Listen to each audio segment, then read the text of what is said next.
Hello students, today we are going to learn Unit 3 Inclusion.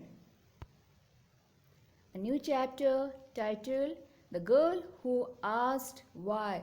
The full chapter is based on this girl only. Now about the author. Sheetal Shone Mehta.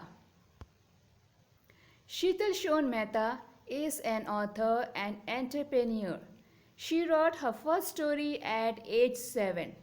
Her short stories have been widely admired internationally and have appeared in school textbooks across India, Philippines, and Kenya. The Girl Who Asked Why is one of the stories of her book named A Title of a Fairy Tale and Other Stories. So let's see the central theme of this chapter. This chapter is based on the ancient women and education. Women are the gift to the society. Ancient India had many learned ladies. There were two types of scholarly women. So here we see that the full chapter is based on the concept of ancient ladies, ancient girls, women and their education. Okay. So there were two types of women, those who were literate, scholarly women. First one, the Brahmavadinis. Who are they? Women who never married and cultured the Vedas throughout their lives. The second type is the Sadyodvahas.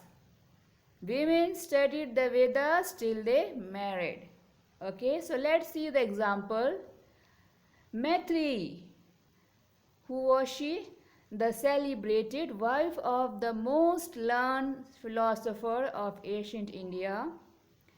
Example second. Yajnavalkya.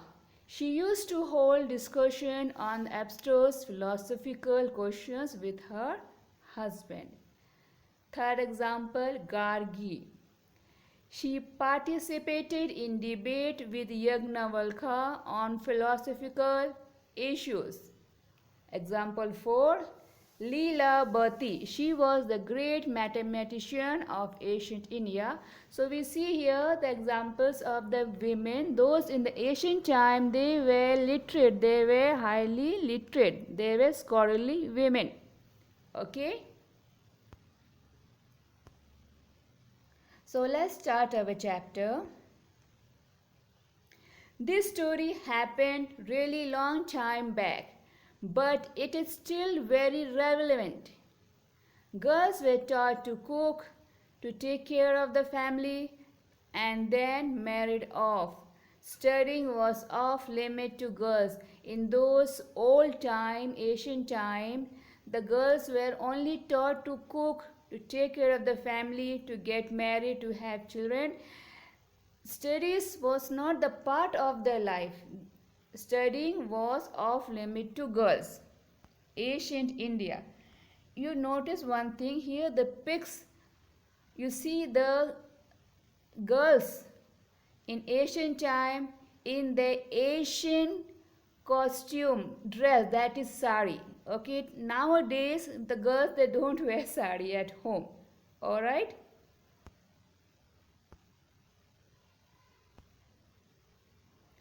In those time, which time? Ancient time, old India, ancient India. There lived a girl.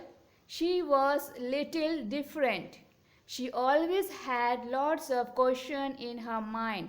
So here our chapter starts that in the ancient India, there lived a girl, one particular girl, okay? And she was very different, quite different, and she always had lots of questions in her mind, queries in her mind.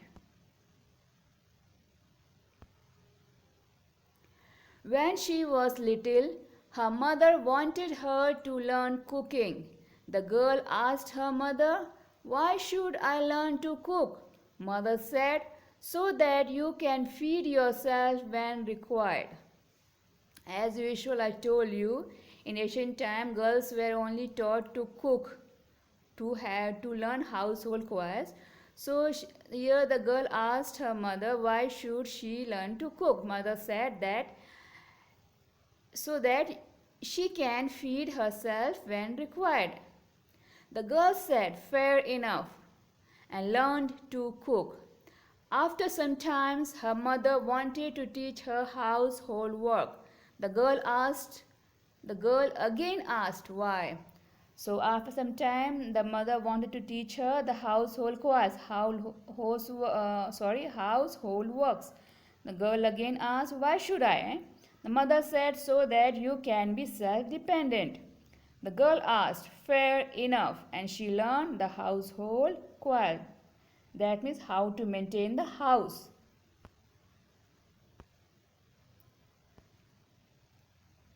Then one day, her parents told her that they will be marrying her off soon. She asked why. "Because all girl gets married at this age," said the parents. One day the parents told her that you are going to get married, and the girl again asked, "Why should I?" So they replied, "Because all girls get married at this age." "Everyone does, and so should I." "That's not a good reason. I am not going to marry." So the girl replied back to her parents, "Everyone does, so why should I? And that's not a good reason. I am not going to get married."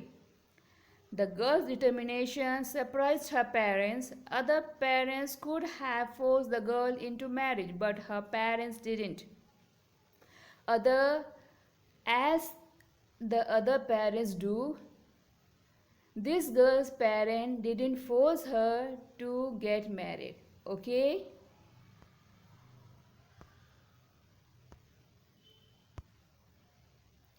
So now the girl had enough time in her hand.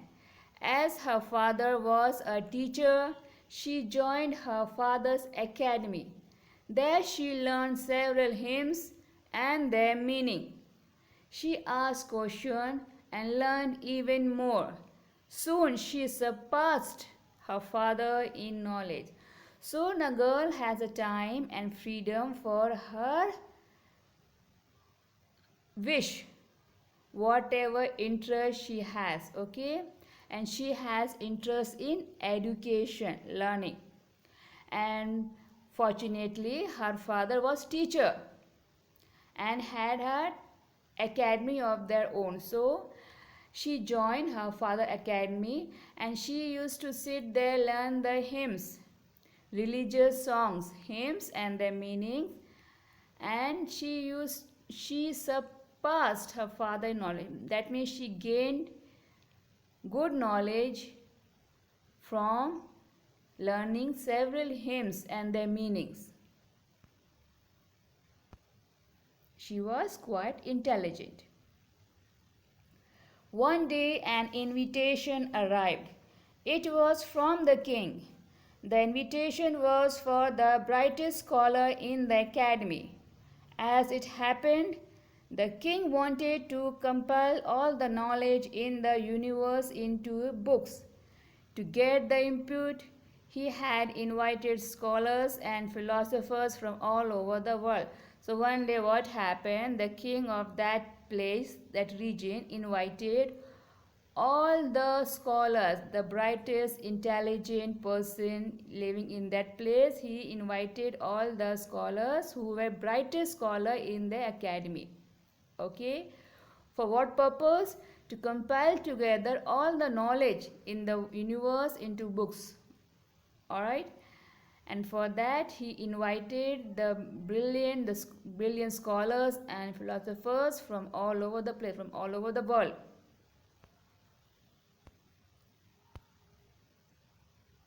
There was a discussion in the academy about who to send for this conference.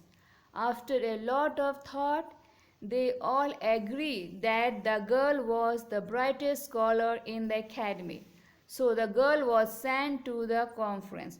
So here we see that the girl's Father's Academy, they had a serious discussion to whom they are going to send to the palace for this conference to the king. And they all agreed to the point that girl was the brightest scholar in the academy and she should be sent to the palace for the conference.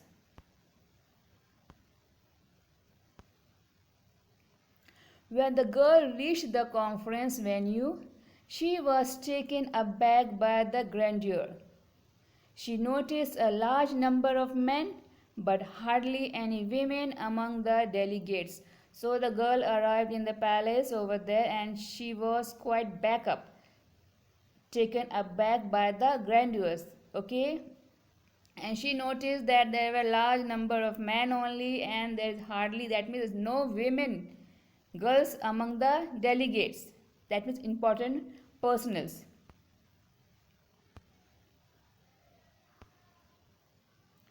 She climbed the dais to take her seat. Suddenly there was a huge uproar. People in the audience were staring at her. So, as usual, she was calm and she climbed the platform, okay, to sit, to take her seat. Suddenly, the audience, they shouted. There was a huge uproar and people in the audience, they were shouting and staring at her. Women, who thinks she can sit on the scholars panel? Sorry, woman, who thinks she can sit on the scholars panel? Presbyterius, screamed someone. Look at her clothes, so provoking. I don't think she is a female of good reputation, declared another. Stop her. It's a sin against God. Everybody looked at the king for solution. Sorry. Here you see the crowd, the audience, they were shouting, they were staring at her. Why, woman, why you went over there among the men scholars and you sat over there? It's not right. And look at her clothes. They were trying to find out the fault, excuse, okay? That her clothes are not good, it's provoking, she is not fully covered and she is not a good family. So they are trying to take out the excuse to put her down, okay, take her down from the place. And everyone looked at the king for the solution.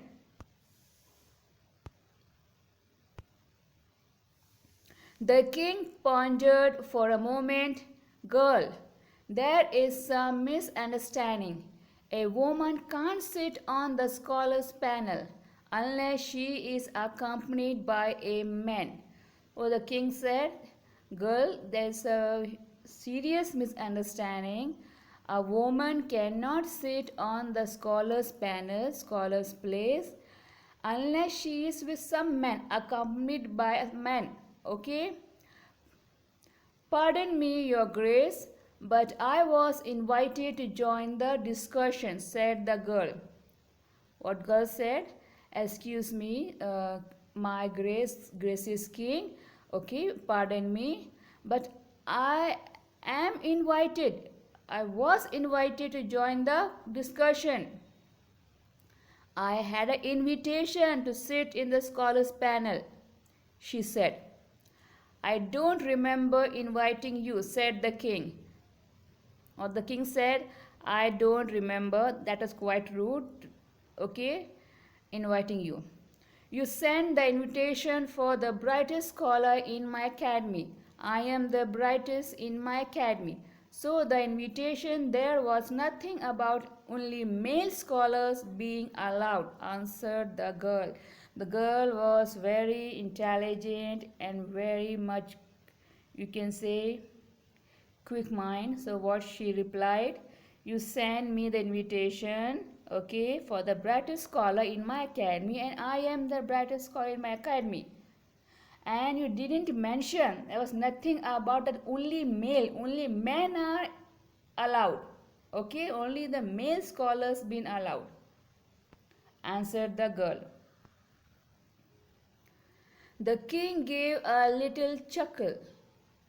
You have made a good point. I have no objection, said the king. So the king was quite convinced by the intelligence, of the girl, and what he said, you can sit over. I have no objection. You can sit in the scholars panel among the men. Now about the audience. But I don't think a woman can join the discussion, murmured one of the women in the audience. Women in the audience, they were quite very disturbed and jealous. They shouted, why she is over there? But I don't think a woman can join the discussion. The girl answered. Why? Asked the girl. You will not feel comfortable around so many men, answered another woman. I have no problem. My focus is in my work, not men. You don't have to do this. You are not bad looking. You can marry some wealthy gentleman, advised one elderly. The girl ignored him. So the women in the audience, they were trying to discourage the girl sitting in the scholars panel. They were trying to discourage her, to disappoint her, that you should not be over there. You will not feel comfortable among the men. You should not go there and you should step down. And instead you should get married. You are not a bad looking. That means you are not a beautiful also, but you are not a bad looking. It's a sarcastic comment. You understand it? You can marry some. You can get some wealthy gentleman, a rich boy to get married. Some kind of, you can say, sarcastic comment on the girl to disappoint her. The girl ignored him. Let us have a discussion. If the scholars have objection, they can debate with her. If she wins, she can join the panel, said the king. So the king was quite very frank, very honest. What he said, he suggested that let's have a debate, a competition or discussion, okay? And if she wins, she can be a part of scholars panel. Several liked the solution. They were sure that the girl will be humiliated by the scholars. The scholars on the dais discussed among themselves and selected an elderly scholar as their representative. So everyone over there, especially the man scholar, they agreed to the king's solution, okay, and they were quite definite the girl is going to get humiliated by our scholars. All right, and they selected one elderly scholar as their representative to debate with the girl. So by joining here, now let's see that here the debate begins. So by joining the discussion, what you want to prove? That women are better than men? Asked the elderly scholar. So here we see the debate begins, and they were quite very much harsh in the discussion. So the elderly man just pointed out her that what you want to prove, that the women are the good in intelligence than the men?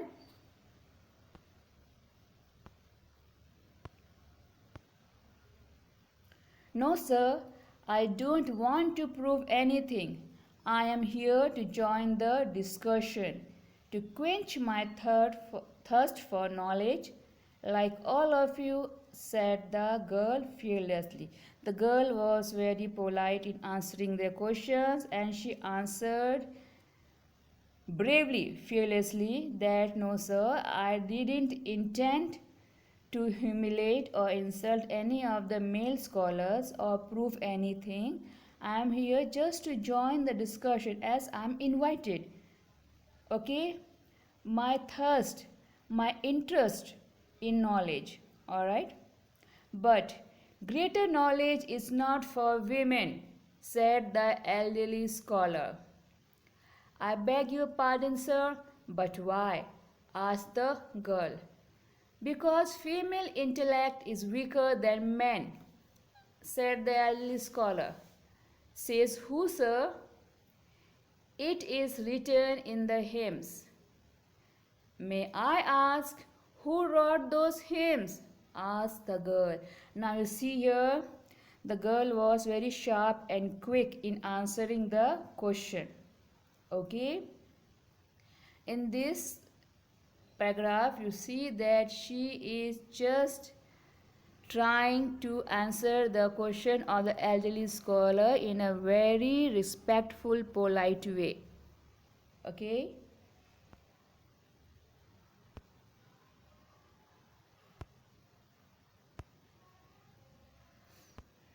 Now here, further we see that the hymns were written by our forefathers, said the elderly scholar.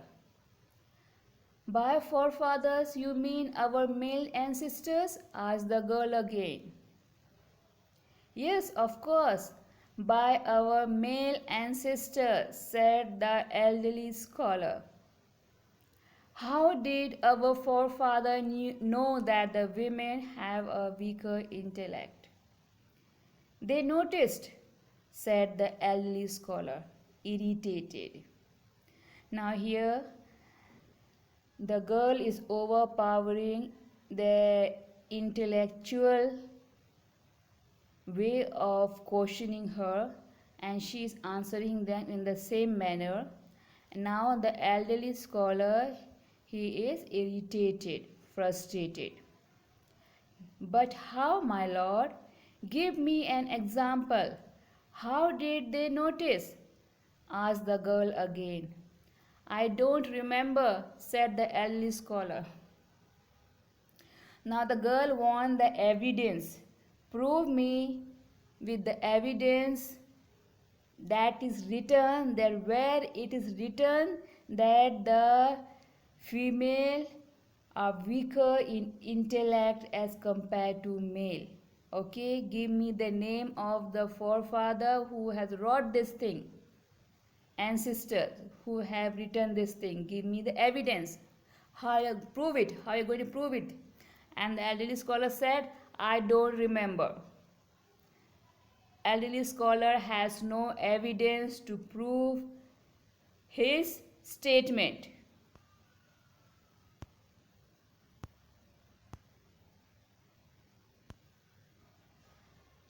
Doesn't matter. Why don't any of you scholar ask me questions to prove my weaker intellect?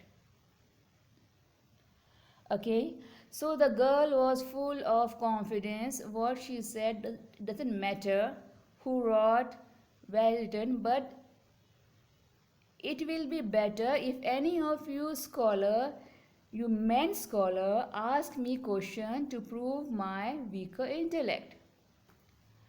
Now here we see that she was quite overpowering the intellectual qualities. Okay.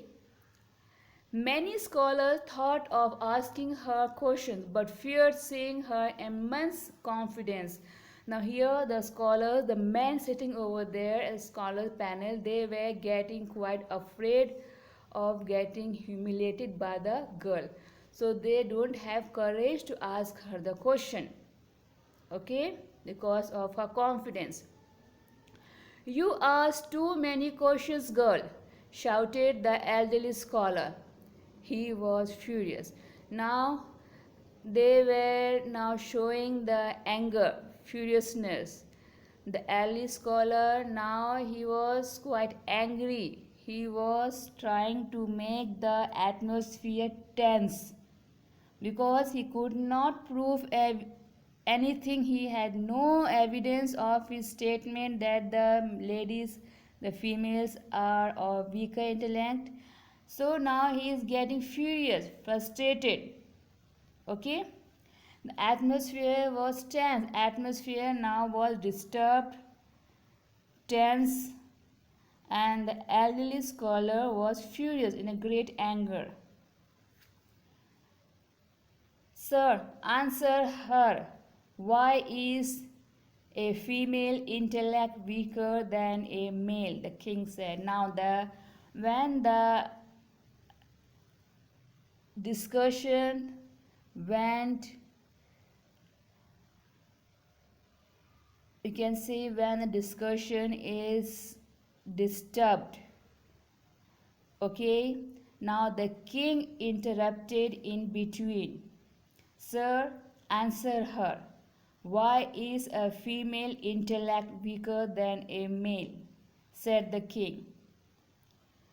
I need to study, your grace, to come up with an example, said the elderly scholar. Elderly scholar replied to the king, King, I need to study, I need to come up with example. Now you see here the elderly scholar has only one option, to shout at the girl, to get angry over her, and he had nothing left only to get furious, and the king interrupted in between and handled the situation. Okay.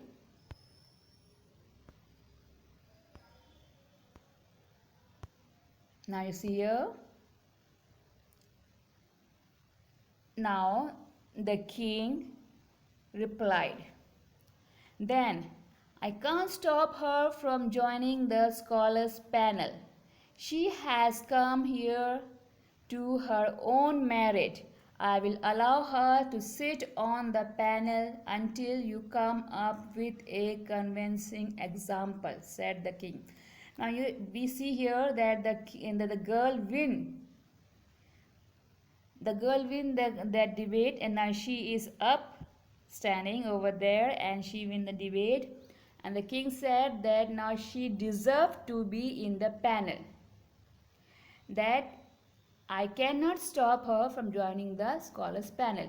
She has come her on her own merit, on her own intellectual merit.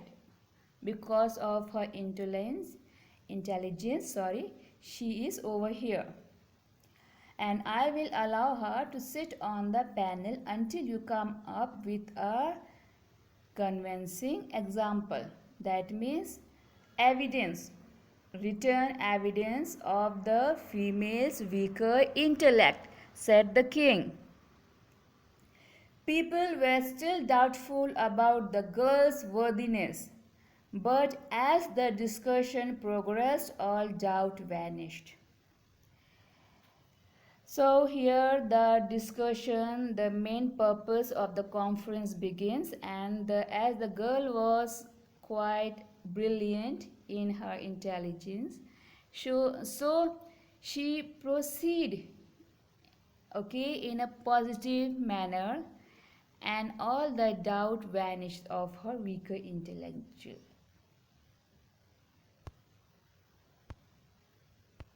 Now you see here. Days passed. Now we see here that the days passed, that event already happened and gone. Okay. Days passed. The girl took part in several discussions, asked many questions and answered many others. Other scholars were astonished by her brilliance.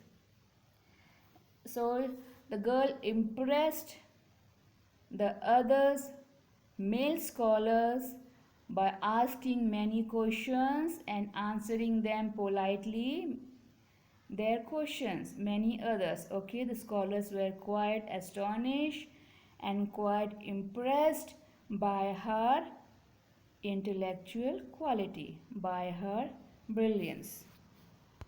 Alright, now you see here further. When the final draft of the book was compiled, many hymns which were composed by the girls were included.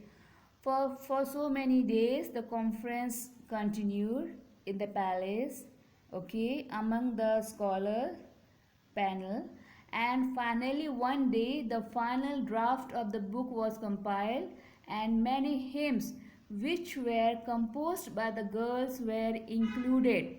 That means written. Nobody knows for sure what happened the girl after thereafter. Now we see here in the chapter, it is written that nobody knows what happened to the girl afterwards. Okay? What's her name? Nobody knows. Some say she constructed a book of her own hymns. Some say she opened an academy for girls. Different people, different stories. But everybody agreed that the girl who asked why became the first female scholar. So we see here in the chapter, nobody knows what happened to the girl, what was her name, where she went, what she did, what was her history. Nobody knows. Might be she constructed a book of her own hymns, might be she opened an academy for the girls. Okay? So there were different opinions, different stories by different people. But it was definite that the girl who asked why, she was the first female scholar of ancient times in India. Okay? Ancient India. So let's see here the poster based on the female education. She is a woman, she is a mother, she is a daughter, she is a wife, and she is a sister. Respect female. That means respect her dignity. Give her respect. If you educate a man, you educate an individual. If you educate a woman, you educate a nation. Alright? So with that, with this moral teaching, that we should educate a girl child. Alright? With that, we end our chapter, and hope you have understood this chapter very well, and that will definitely going to help you out to prepare your question answers, your notes in your class copy, students. And good luck with your studies. Have a great day. Thank you very much. Bye bye.